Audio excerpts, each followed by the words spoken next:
Chapter 6. The Louis Store and the Opium Dens. This store's proprietor, Louis, was born near Canton, China in 1840. He emigrated to America when he was just 20, first living in Oregon and then in the mother-lode country of California, where he mined gold for 10 years. He came to San Luis Obispo in the 1870s and went to work as a cook at the French Hotel, which was located just across the street from the mission.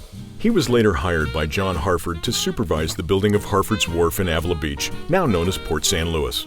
Harford noticed his extraordinary leadership abilities and advised him to become a labor contractor. By the end of the 19th century, Louis had contracted thousands of Chinese to help build wharves, roads, and railroad lines in San Luis Obispo.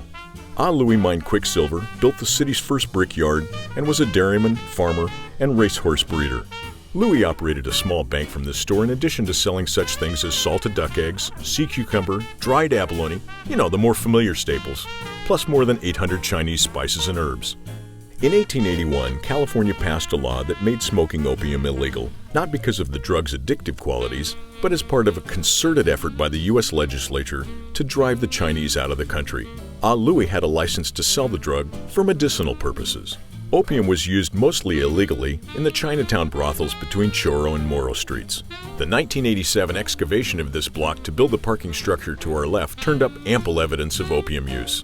Here's what Howard Louis, one of Louis's 8 children, remembers. During the First World War, brass and copper were used for munitions and buttons on uniforms. The metal was rationed severely, and there were drives to collect pots and pans for recycling. I was a skinny little kid with an 18-inch waist, so I could scoot under the wooden sidewalk and between the buildings where opium was smoked. It came in little brass tins about the size of a pocket watch, exported from British-occupied India. The cake of opium was embossed with Queen Victoria's image to show it was pure. I collected hundreds of these tins and took them to the collection depot, where I walked home with a number of dollars in my pocket after doing my patriotic duty. Let's cross Palm Street at the light so we can see the store from a better distance. Once there, you can sit or stand while you imagine the store in its heyday. There's a green bench in front of the Palm Theater. Known as the unofficial mayor of Chinatown, Louis built the store himself, including having the bricks manufactured in his brickyard. According to son Walter, any Chinese who came into town would make himself known to my father. If they needed a meal or a helping hand, Dad made the offer.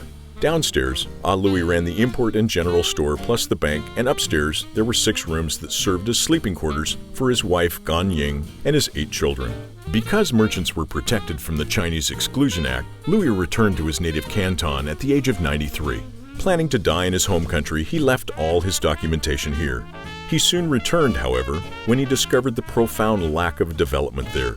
Because he had no re-entry documents, he was detained at the Angel Island Immigration Station and had to go through an interrogation process that was imposed on many Chinese entering or re-entering the country.